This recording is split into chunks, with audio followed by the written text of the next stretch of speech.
में बीजेपी के द्वारा मंदिरों में श्रमदान देने का सिलसिला जारी है। दिल्ली की गांधीनगर विधानसभा में स्थित हनुमान मंदिर में बीजेपी नेताओं और कार्यकर्ताओं ने श्रमदान दिया और इस मौके पर बीजेपी के प्रदेश महामंत्री ने कहा कि पीएम मोदी के आह्वान पर पूरे देश में मंदिरों और तीर्थ स्थलों पर यह स्वच्छता अभियान चलाया गया। उन्होंने कहा कि भगवान राम समरसता के प्रतीक है। आज राम मंदिर की प्राण प्रतिष्ठा को लेकर पूरे देश में उत्साह देखने को मिल रहा। हमारे संवाददाता प्रणय शर्मा ने बात की बीजेपी के प्रदेश महामंत्री हर्ष मल्होत्रा से। क्या कुछ कहा, सुनाते हैं आपको।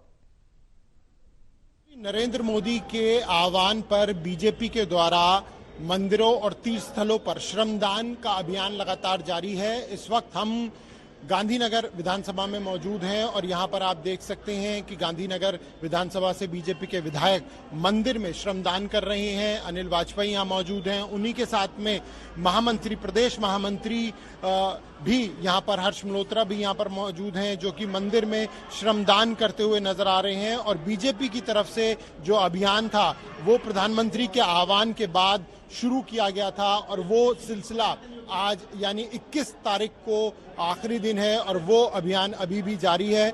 हम बात करेंगे बीजेपी के महामंत्री हर्ष मल्होत्रा से। हर्ष जी, जो आह्वान प्रधानमंत्री ने लिया था पूरे देश भर में हम देखा गया कैसे बीजेपी के नेता और कार्यकर्ताओं ने उसे माना, उस अपील पर श्रमदान किया और आज आखिरी दिन है। भारत के यशस्वी प्रधानमंत्री आदरणीय मोदी जी ने जो स्वच्छ तीर्थ और स्वच्छ धार्मिक स्थान, स्वच्छ मंदिर, इनका जो आह्वान पूरे देश से किया, वो उससे ये जागरूकता पूरे देश में आई है। स्वच्छता उनका सबसे प्रिय विषय है।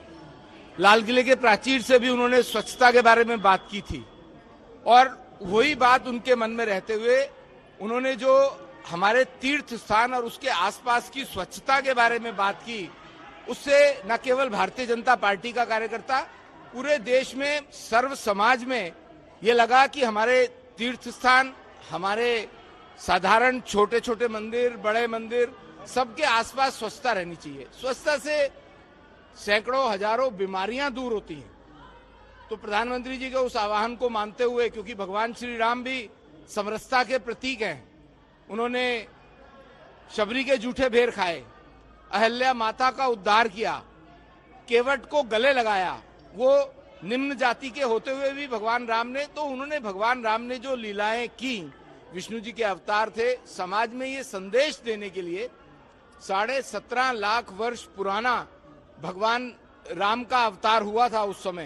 उस समय जो उन्होंने मर्यादाएं स्थापित की थी वो आज के समाज में भी प्रासंगिक है और वही प्रधानमंत्री जी ने भी पूरे देश में समरसता रहे, इसलिए उन्होंने जो जन कल्याण की 200-250 से ज्यादा योजनाएं जमीन पे उतारी, ताकि गरीब से गरीब आदमी तक भी सरकार का लाभ, सरकार का पैसा सीधा उनके बैंक में आए। सबसे बड़ी एक ही योजना जो डायरेक्ट बेनिफिट ट्रांसफर वाली योजना है। तो भगवान राम 22 तारीख को, कल 500 सालों के संघर्ष के बाद जहां पर उनका जन्म हुआ था, वहां उनकी प्राण प्रतिष्ठा होने जा रही है। मेरा सवाल था, तो उस खास उपलक्ष्य पर दिल्ली में बीजेपी का क्या कुछ कार्यक्रम रहने वाला है, क्या कुछ रूपरेखा उस दिन रहेगी? क्योंकि हालांकि सारी गतिविधियां तो अयोध्या से ही होंगी, तो बीजेपी की तरफ से क्या रहने वाला है? बात बीजेपी या अन्य दलों की बिल्कुल नहीं है, बात पूरे हिंदू समाज की है। भगवान राम सबके रोम रोम में बसे हुए हैं। पूरे देश के, विदेशों के भी 68 देशों में जिस समय 12:20 पर भगवान प्रभु राम की प्राण प्रतिष्ठा अयोध्या में होगी, क्योंकि सब लोग तो अयोध्या जा नहीं सकते, लेकिन पूरे देशवासी अपने घर के पास के मंदिर में, वहां पर एलईडी टीवी स्क्रीन लगा करके वो लाइव देखेंगे। भजन कीर्तन होगा, भंडारे होंगे, प्रसाद वितरण होगा। बीजेपी ने दियों का भी वितरण किया है कि दिए जलाएं अपने घरों में। जैसे भगवान राम लंका विजय के बाद अयोध्या आए थे तो दिवाली हुई थी। नासा वालों से कहेंगे कि कल की जो दिवाली है, मैं ज्यादा बात तो नहीं कहूंगा, लेकिन हो सकता है वैसी ही या उससे भी बड़ी दिवाली ऊपर से दिखाई देगी। भारत, केवल भारत दिखाई दे रहा होगा सैटेलाइट पिक्चर्स में, भारत चमकता हुआ दिखाई दे रहा होगा। जनता में इतना बड़ा उत्साह है उस दिवाली को मनाने के लिए। इस वर्ष 2 बार दिवाली मनाई जाएगी, एक 22 जनवरी को और एक जो दिवाली नवंबर में आती है वैसे। आपके लिए शुक्रिया। तो यहाँ पर जो भाव है वो साफ तौर पर देखने को मिल रहा है और बीजेपी की तरफ से जो श्रमदान है वो भी लगातार मंदिरों में जारी है। कैमरा पर्सन मुकेश के साथ प्रणय शर्मा, टोटल न्यूज, दिल्ली।